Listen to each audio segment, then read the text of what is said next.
Ursula, walk in the orchard, and our whole discourse is all of her.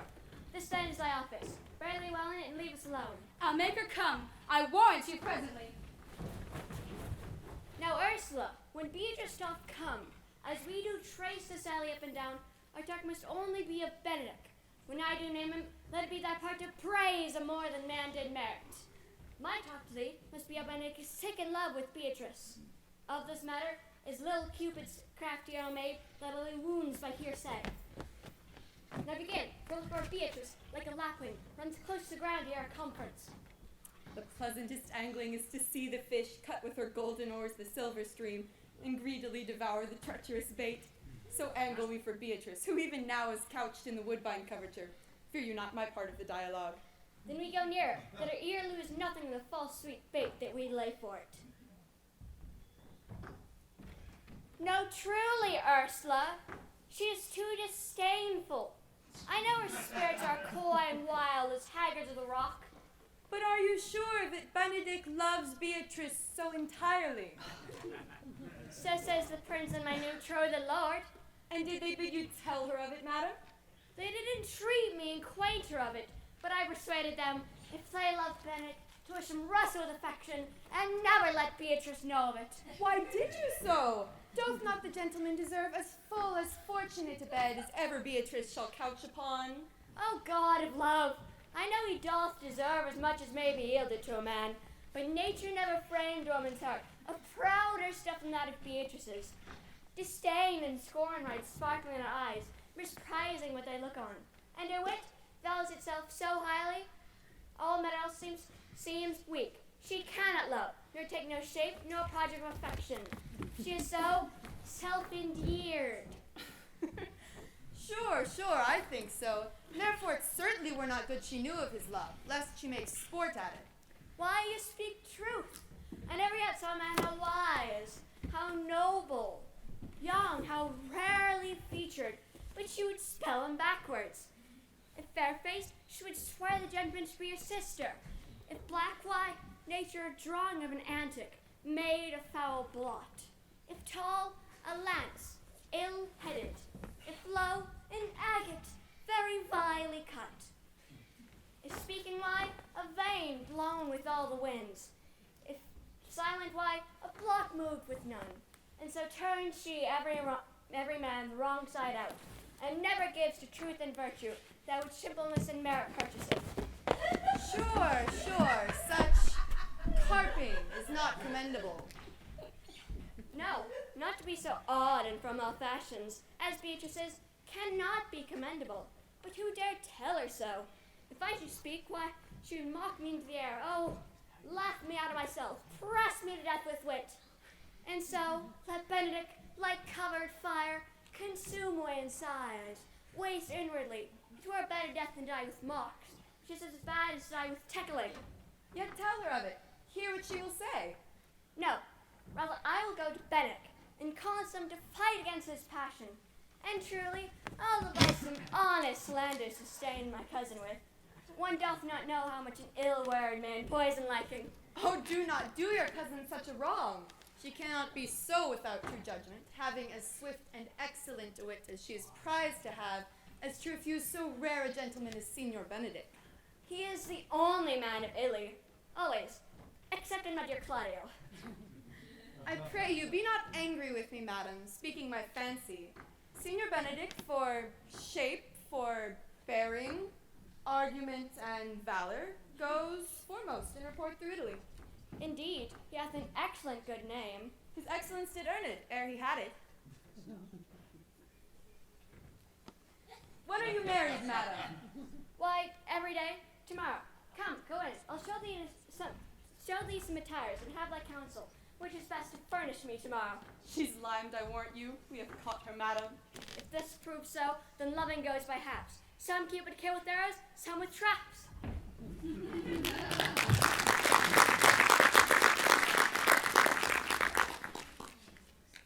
What fire is in mine ears?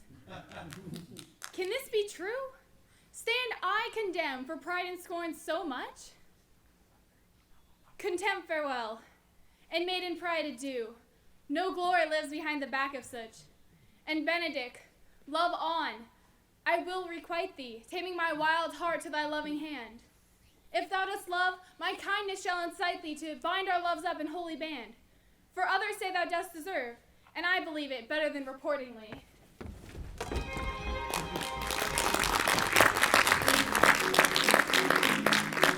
I do but stay till your marriage be consummate. Then go I toward Aragon.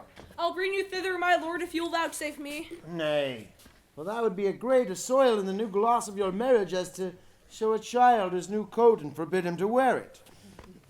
I will only be bold with Benedict for his company, for from the crown of his head to the sole of his foot he is all mirth. He hath twice or thrice cut Cupid's bowstring, but the little hangman dare not shoot at him. He hath a heart as sound as a bell, and his tongue as the clapper, for what his heart thinks his tongue speaks. Gallants, I am not as I have been. So say I. Methinks you are sadder. I hope he be in love. Now hang him, truant! He hath no true drop of blood in him to be truly dropped with love. If he be sad, he wants money. I have a toothache. Draw it! Hang it! You must hang it first, then draw it afterwards. Oh, what sigh for the toothache? Where is better humor or a worm? Well, everyone can master grief, but he that has it. Yet say I, he is in love. Ah, he hath no fancy in him.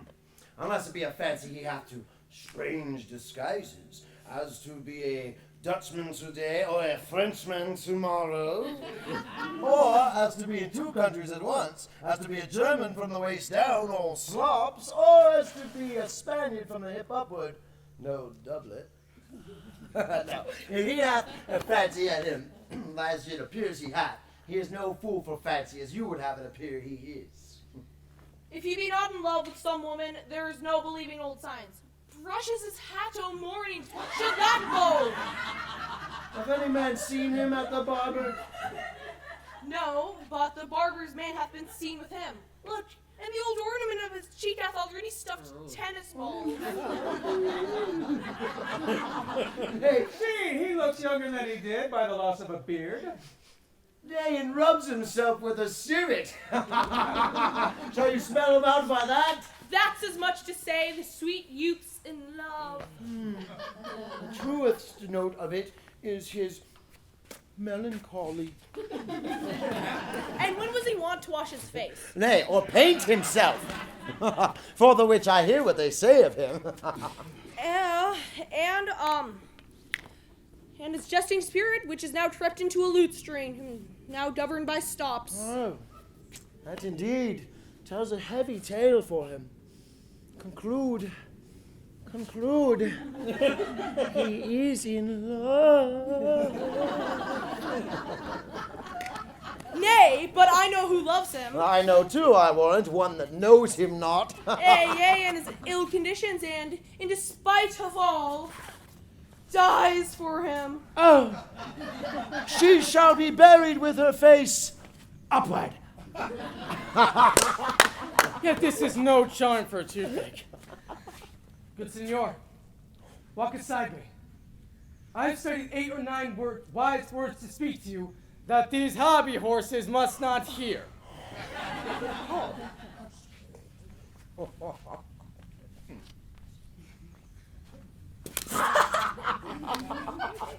By my life, to break with him about Beatrice. Hero and Ursula have by this played their parts with Beatrice, and now the two bears won't bite another when they meet. My lord and brother, God save you.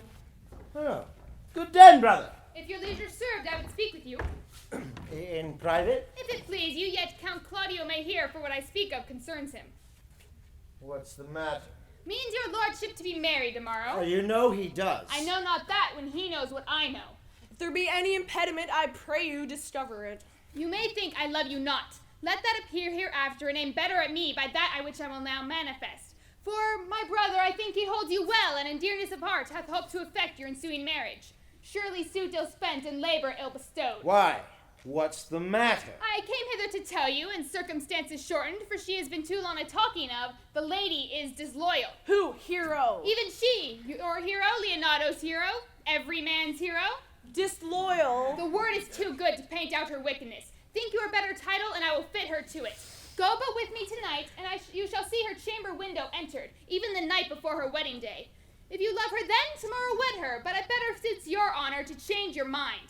May this be so? I will not think it. If you trust not what you see, confess not that you know. If you go with me, I will show you enough. And when you have seen more and heard more, proceed accordingly.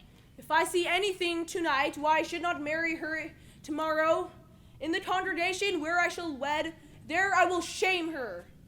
And as I woo to obtain her, there I will join thee to disgrace her. I will dispatch her no further until you are both my witnesses. Bear it coldly but till midnight, and let the issue show itself.